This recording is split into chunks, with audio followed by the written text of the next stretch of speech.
Welcome to the Next Gen CMO podcast, where we sit down with seasoned CMOs and emerging talents in sales and marketing to explore the wins and occasional losses that shape today's leaders and the strategic maneuvers that can help propel you to the forefront of B2B marketing. Welcome to the Next Gen CMO podcast. Today, we are excited to welcome Megan Lueders to the podcast. Megan serves as Sonatype's Chief Marketing Officer. She oversees all global marketing, brand, demand, operations, and brings more than 20 years experience implementing comprehensive go-to-market strategies across the high-tech and SaaS space. Companies like Silicon Labs, Xenos, Lifesize, which has been acquired by Logitech ever since, and Verizon. So lots of big names, lots of big companies, lots of tech. We're so excited to have you here. Thanks for joining us, Megan.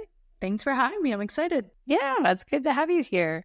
I know you and I have known each other a little bit. For people who are listening, Megan and I both happen to be CMOs in the tech space, living in the same community, running the rat race of work and family and busy kids and sports and all the things. And there's not a ton of those around us. And so we tend to gravitate and share our war stories together. So for a little fun fact about Megan before we start is I took a sabbatical about 2.5 years ago. And I took it because I was super burned out of work, but I was inspired because Megan had taken one. And we got talking one day and she triggered on the fact that she was recognizing trends in what I was saying and what she had been through. And so she sent me a podcast about burnout and about sabbaticals, and invited me to listen to it. As when she had just recorded just gone live like that week. But it was about a sabbatical she had taken a few years earlier. And so she was my inspiration for that. So I sure appreciate that. And if you ever see my LinkedIn and see a Chief Sabbatical Officer job title, I 100% stole that from Megan because she had used it 2 or 3 years earlier. And I loved it so much that I took it and ran with it as well. And it was a game changer for my career. So I haven't ever told you that. Thank you for that. Yeah. Well, it's actually one of the things that I end up talking about the most, I think, because people do see it on your LinkedIn and they're curious. They're like, how did that work? Why did you do it? And I love talking about that journey, the 6 months off and the dedicated time to go kind of re-examine what we wanted to do. Yeah, absolutely. It was certainly a game changer in the way that I came back to work and approached work differently when I got back. So, okay, cool. So switching gears, let's talk a bit about your journey. So I want to hear about your leadership style and how you've become this sort of next generation forward-thinking CMO. So let's talk a little bit about your background. How did you get here? What were sort of those big career pivots that got you to this spot? Yeah. So interestingly, my journey can be tied back to the very beginning. When I was looking for what I was going to do right out of school, the thing I gravitated towards was rotational programs. Like I thought I was going to go the consulting route and had those offers, but what kept pulling me a different direction was rotational programs where I had the opportunity to experience different aspects of the business, and ultimately took my first role with a company that offered me that. And that diversification of role, that education, but it really came down to my curiosity of how different aspects of the business work. That's where I started. And I did that for a couple of years. And that led me to eventually graduate from those rotational programs and you place in a full-time role. It just so happened to be in product marketing, which was one of the most roundabout areas that allowed me to take what I learned in each of those rotations and apply it in a bigger way. And that led me down paths of working at some large companies and then working as very, very early in some startups. And one of those being Lifesize, where I came on board to launch that product. And one thing led to the next. And, I launched that product and then they asked if you could go and maybe work on some demand generation that they didn't have much of at the time. And that led to more and more responsibilities of just channel marketing and so forth. And so that general idea of experiencing different aspects of the business, it fundamentally started with marketing, right? Like how could I go learn what it was like to be product marketing, what it meant to be a great demand generation leader, what it meant to stand up marketing tech and just have that curiosity of how the stuff works.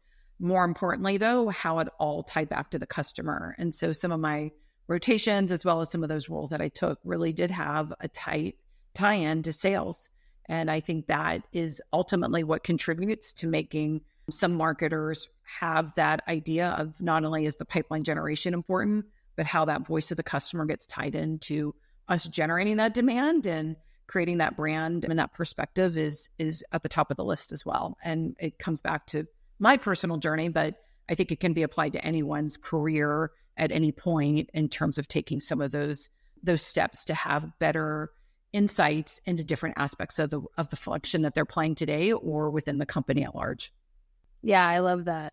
And you're right. I think product marketing in all the worlds of marketing, I've touched all of it throughout. I think product marketing is the closest thing to a mini GM or a mini CEO of the business, because you do carry all of that responsibility, and so much of that linchpin between product marketing, sales, and CS is grounded in that product marketing function. So I love that you started there, because it makes all the rest kind of understood when you're grounded in kind of the go-to-market strategy associated with our portfolio. Yeah. And even today, I mean, I think about marketing's role has changed so much. I mean, since you and I started years ago in marketing, what a marketing's charter is today is getting redefined. And now with AI, it's getting defined or refined very differently and very quickly. But I think marketing, the functional role of marketing has that very similar tie to what we just talked about with product marketing, in that your hands have to be involved in more areas of the business, not just sales. I will tell you, I spend my week with customer success. I spend my week with product management, product and technology, and I spend my week with sales. Like those three leaders is where my time is spent, and equally distributed. One is not more than the other because they all have to play hand in hand, and marketing plays a centralized role in helping to connect those dots, just the same way product would play that pivotal role to connect the dots amongst those groups. But that collaboration is a word that we often overuse, but it is extraordinarily real, I think, today than it was years ago. Yeah, absolutely. Let's talk about that. So you and I have been in marketing for a while. I remember the days when a CMO was more ivory tower, let's say, like more about the brand and the PR and sort of the corporate comms and things like that. These days, successful modern CMOs have to be connected to the revenue, right? If we're not marching to a number, then we are not going to last very long. And so that's so tied, like you said, to sales and to CS. Tell me about that relationship. You, unlike, a lot of folks that we talk to, I talk to marketing leaders all the time, and because those are our customers, and the lack of sales alignment is palpable between sales and marketing. And so, and when it's working, it's beautiful. When it's not, it can like just ruin your day. It's the biggest stressor, I think, in doing the business. So tell me about your relationship with sales and how you've seen that work really well. Yeah, it's something that it's kind of like marriage. You work at it all the time. And I am so fortunate to be in an environment where strong sales leadership is complementary to strong leadership across the entire organization. And my relationship with the head of sales is at the top of the list, right? Like I cannot be successful if the head of sales is not successful. And there is a mutual understanding of that, and a shared value in recognizing that is true for both of us, just as it is true for what you would say with the product team, right? The product team can only be so successful if the marketing engine helps to promote and brand it, right? You can't sell if you don't have that promotional wing and ultimately a sales team to go and help to evangelize directly with the customer. But that sales leader, I will say one of the characteristics and traits that makes that relationship tighter is not only ensuring that the frequent communication, but the establishment of shared goals and values, right? Like we share a number. Now he's on the hook out for it a little bit differently than I am, but my commitment of what I'm going to bring in and the accountability and the pure visibility and the transparency of how we're doing relative to that goal, where we're doing well and where we're not, right? And having that honest, candid feedback on a regular and consistent basis, there's nothing to hide, and going at that relationship with all of us on both him and myself on that same page, but also ensuring that the leaders underneath us also share that same value of collaboration and transparency. Because it's one thing, to use your analogy of the ivory tower, it's one thing for the head of sales and the head of marketing to sit in an ivory tower. It's another thing if you have that same thought process carry out with the layer beneath, and the layers under that, because that's where the work is happening. And so that is, it's one of my team goals fundamentally, was not only to ensure that we have tight collaboration intra-team, but to have exceptional collaboration outside of our team, and in particular, starting with sales. And that's from the BDRs up to our most experienced and seasoned sales rep. It's not with just one layer. So it had to come from the top down, and leading by example is one thing, but also ensuring that it was instilled and those values and those shared goals were something that we collaborated on from bottoms up as well. Oh, I love that. I think that's exactly right. We talk about this every day here, between me and my sales leader. And yeah, we realize that it's not just about us being in lockstep, though that's super important, and making that super visible, and making sure we're on stage together, or we're doing meetings together and pipeline reviews together and sharing the number. But it's about then, it's not even just the number and the operating, but even the behaviors all the way down. We sort of have a pact that, like, if I'm sitting in a meeting with my marketers, and I remember doing this, I will be sort of vulnerable. I remember doing this back, years ago, as I was a junior marketer, demand gen person coming up, and kind of feeling like, well, I did my job. I hit my number. It'd be great if they could close some deals. Like, that's your mindset. And so we are hypersensitive to that, to make sure that if I hear my team say something like that, I'm like, that sounds dangerously close to finger pointing, and we are not playing that game. I don't have any appetite for that. Like, we are working this. Every single layer of the organization is in lockstep. And if they're not closing something, let's find out why. If they're not getting the volume they need, let's find out why. If they're getting the volume and there's a quality issue, let's find out why. Like, and dig into that. And it's a daily, hourly challenge. Like, it's a pursuit of alignment every single day. And I think the one thing that has changed that is so exciting as marketers emerge and leadership of marketers really take on a different size and shape in the future is marketing can influence these stages, whether they're, it avoids the finger pointing, because marketing can have a true influence, whether it's through leveraging the tech stack, whether it's leveraging the insights that we get from the tools that we have, whether it's proactively showing a seller something that maybe we have access to, or we saw from a comms perspective, even looking in our own LinkedIn profiles, as trivial as that sounds, right? And seeing, who do we know? Who can we help?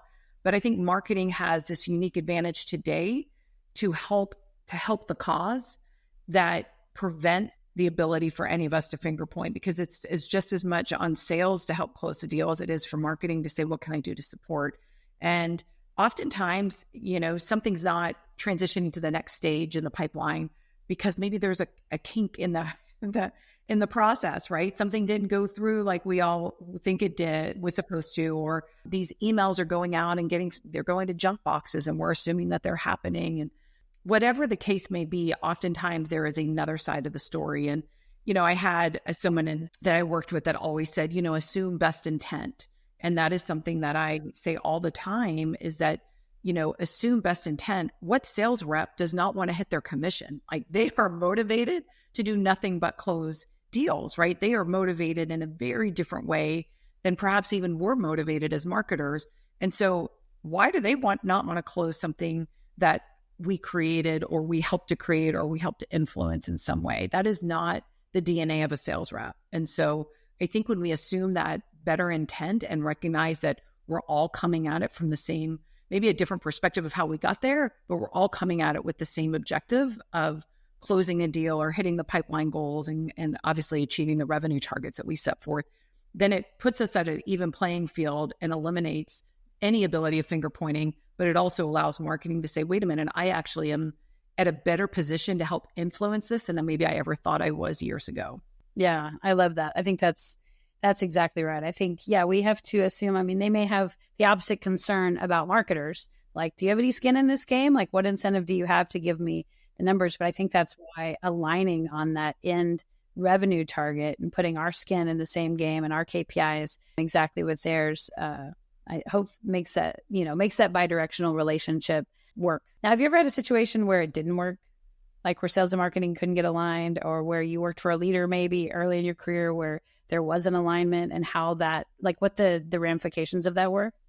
I'm thinking of all the leaders I've worked with. I've been very fortunate on the sales side. I can't say that I've had any that we couldn't work through it. We might have had different philosophies. I mean, I had one sales leader that he managed by Salesforce. I mean, everything that was his style. It was always in the weeds. It was never kind of coming up for air. It was always very analytical too.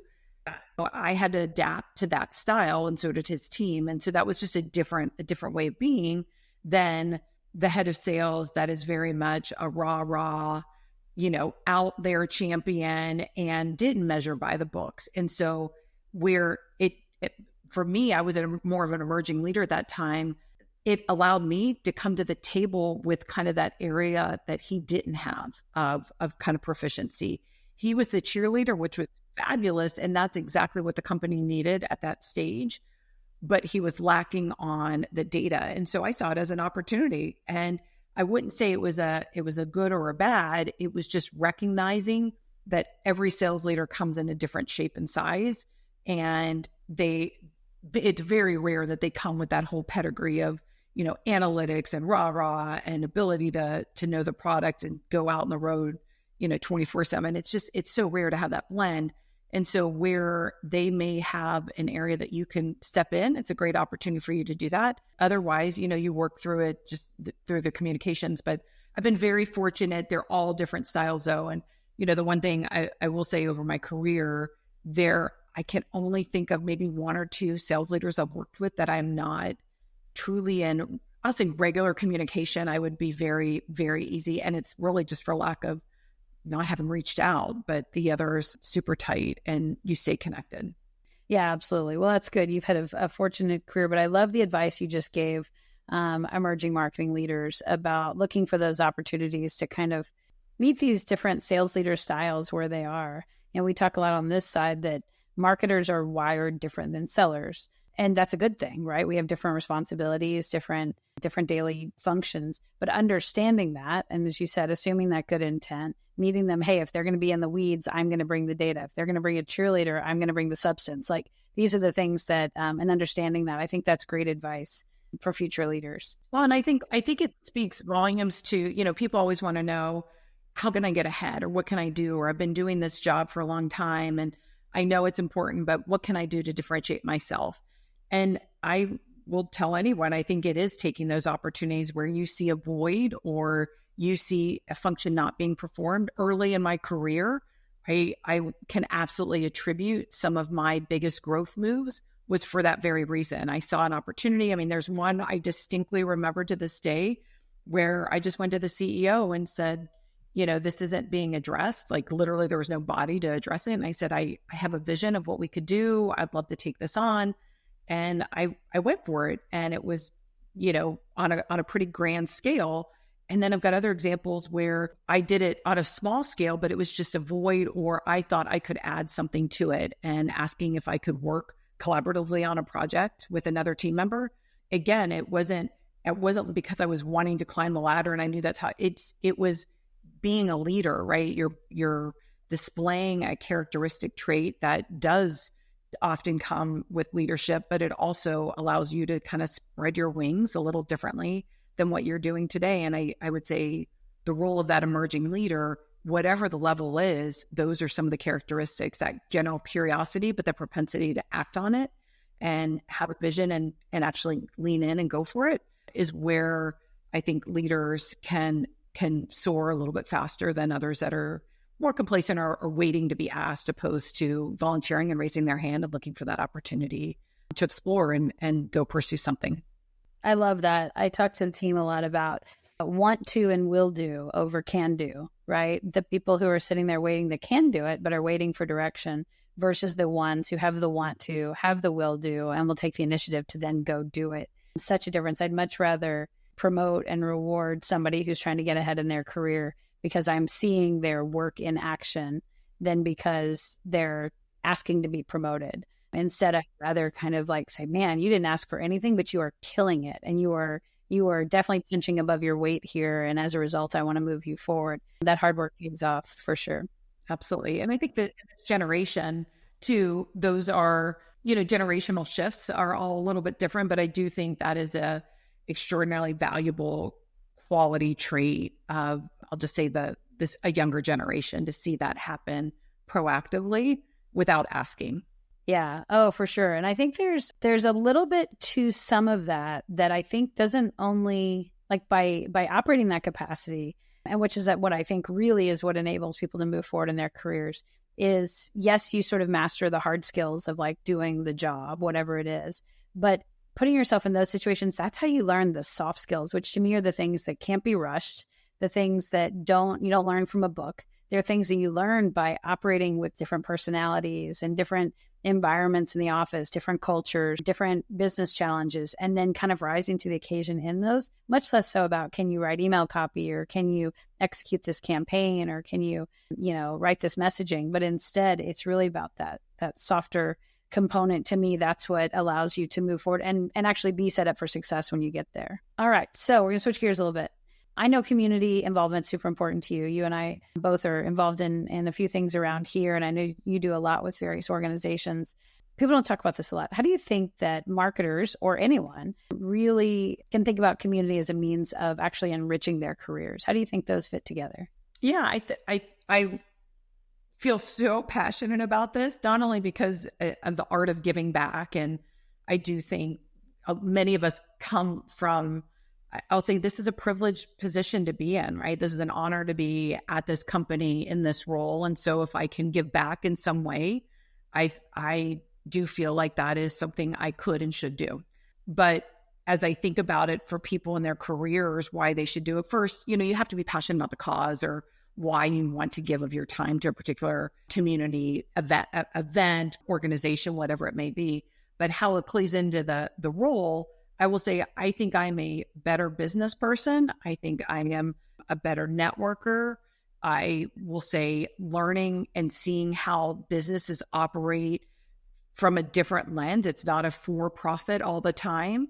And it allows you to think differently, to be challenged differently, to work with very different personalities that don't come from the same walk of life. I'm not working with a head of sales and a head of product on a nonprofit. I'm working with, in some cases, great business leaders, in other cases, people that are just giving their time, right? And they have an extraordinarily different background than I do.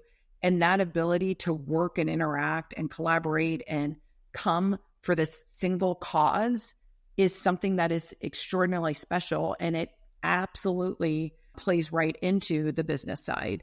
And so I've found it extraordinarily beneficial in my career, but I've found it personally extraordinarily rewarding. And that's I'd say on the nonprofit side when it comes to organizations. And especially as we talk about emerging leaders and people are looking for emerging leadership opportunities, it's a great way to also not only get hands-on experience, but to test some of those traits without having to do it in a business setting, right? I get to test my ability to influence others. I get to test my ability to collaborate, my business acumen, because I'm going to sit on the financial committee, even though I'm not financially trained, right? But I'm going to sit on the finance and audit committee, or I'm going to sit on the governance committee. And I know that for a publicly traded company, extraordinarily important to understand governance and the financial acumen that works itself into every aspect of the organization. But it's going to allow me to test that and really kind of advance my knowledge in an environment, again, that I'm passionate about. And so you're there for different reasons. And it's also not threatening quite the same way it would be if you're doing it and your job is on the line. So, but I found it immensely rewarding. And I certainly encourage anyone at any stage of their life to just get involved, even if that involvement is starting as being a volunteer, and see if you even like the cause, and then look for opportunities to become perhaps more engaged from a committee perspective and eventually a board leadership role. And that can span, like we talked about, nonprofits to church groups to the university that you might have gone to. I mean, there's so many ways that volunteer and community involvement can span. It doesn't have to all look the same shape and size.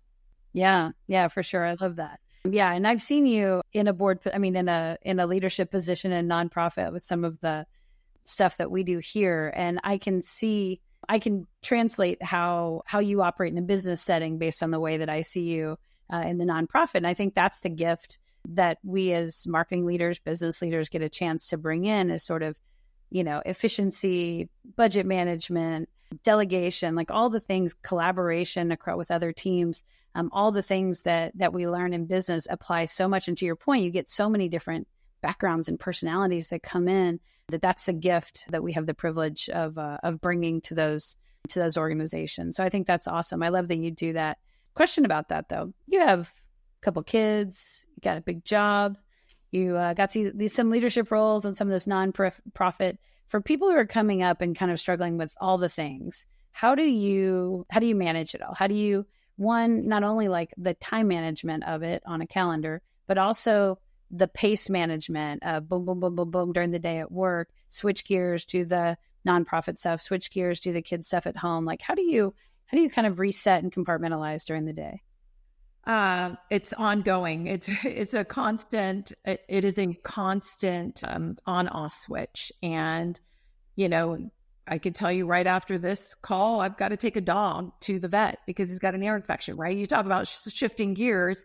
It's what happens. And, I also think that is a trait, though. I think marketing leaders in particular are one of those exceptional leaders that have to juggle a lot, because today it's about a press release and a product launch. And this afternoon, it's going to be about demand generation and pipeline, right? And you couldn't have two ends of the spectrum to talk about. And then I'm going to be reviewing creative design for a booth in a couple more hours. And then I'm testing AV. I mean, it's like it spans. And so I think marketing as a discipline is one that requires that multitasking. But then it comes to your personal and family life, and how do you make sure you leave time for them, as well as the community involvement projects that we have. And there are trade-offs, right? Like maybe my personal social life isn't as filled out as it could be, or I'd love it to be, but it's a trade-off. And when I really give of my time to my friends, I'm like fully engaged. But wherever I give of my time to the nonprofit or to work, I'm 100% there. And I also have mastered going off of a few hours of sleep every night. That is definitely something that's between that and Google Calendar. And, you talked about efficiencies and productivity. I will say I maximize every hour. Like I get every hour of the day, whether it's listening to a podcast when I work out, or, if I am in a car, I'm usually on the phone every time. So I'm sitting in a parking lot, I'm sending emails, getting my nails done. I've got my laptop there. So it is a trade-off, but there's very few other executives that I don't know that are in that same boat where we're all just trying to juggle it all. Yeah, that's funny. Yeah, I always used to say, and I'm probably going to cross the line, I always used to say, I don't drive without an audiobook. I don't put on makeup without Netflix on, and I don't poop without a magazine. So multitasking all day long, right? You got to. It's the only way to get through it all. Whatever form or fashion it takes. And, there's so much good TV on, right? Through Netflix and Hulu and so forth. And the only way I get to watch any of it is working out. And so the two things I don't compromise on is I work out, I would say 7 days a week if I can, but at least 6. And that is my 1 hour where, again, I'm listening to a book or a podcast or watching something when I'm doing my cardio. But that is my only me time that I really cherish, and very little gets in the way of that. Yeah, that's awesome. That's great. Well, cool. Well, we will kind of start to wrap it up there. That was a great way to end. Before we go, one fun fact about you that people may not know? Gosh, I feel like I share all my fun facts anymore, but one that it came up in conversation with my daughter. The Austin Marathon was just a couple of weeks ago. And I told her, I said, hey, did you know that I actually ran in the half marathon? And I said, not only did I do it, but I did it with no training. I had a friend that was very interested in running the half and then eventually the full. And so I told her I'd run the half with her truly in overnight. And then I ran the other half of it when she was doing her full. And so no training, and just went for it and did it. So it was many years ago. I don't know that I could replicate that today. And I guess the bigger fact of that is I am not a runner. Like I love to work out, but just 13 miles of running is not my jam, even in the best situations. But I ran the whole thing and finished. And somewhere, I don't know where that medal exists. I am so impressed. I did not know that about you. I'm not a runner either. And I always think maybe one day I will get to a half marathon, 5K, 10K. Let me chip away a little bit. I've done the 5K with the kids. I have done that, and that was fun. And I think if somebody said, hey, do you want to go run a 10K? I'd do it tomorrow, and I'm healthy enough to go do that. I just don't know that I can pull out 13 today. The body's a little bit different than it was 10, 15 years ago when we did that together. Yeah. And this town has a lot of hills. It makes those runs tough too. So, but well, congrats. That's awesome. I did not know that. If anybody is so inspired by you and wants to follow you or connect with you, where should they do that? LinkedIn, for sure. LinkedIn is the best. Absolutely. Well, very cool. Well, thank you so much for joining our group today and being a part of the Next Gen CMO podcast. And we will see you next time. All right. Thanks for having me, Kelly.